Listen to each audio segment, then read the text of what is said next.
Iya ya, mun penting teh cenah teh abus-abuskeun geura ka jero imah. Ngarana naon? Jadi orang mah tara aya nu maling senal ieu mah. Lain ku masalah malingna imah ku loba reungitna. Naon hubunganna mah reungit sareng senal? Apaleun si aya mah. Ieu lamun di luar imah eueuh sendal, dianggapna imah urang teh imah kosong. Jadi si reungit oge moal daekeun abus ka imah da eueuh cocoeunana heuh. Entah gitu konsepna Marimar. Henteu.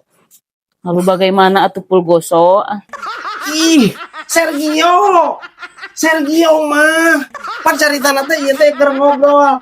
Nya Marimar jeung Sergio. Jeung Pulgoso atuh. Can wae atuh ya dasar sarua Pulgoso we kesayangan Marimar. Tapi pan anjing mah anjing.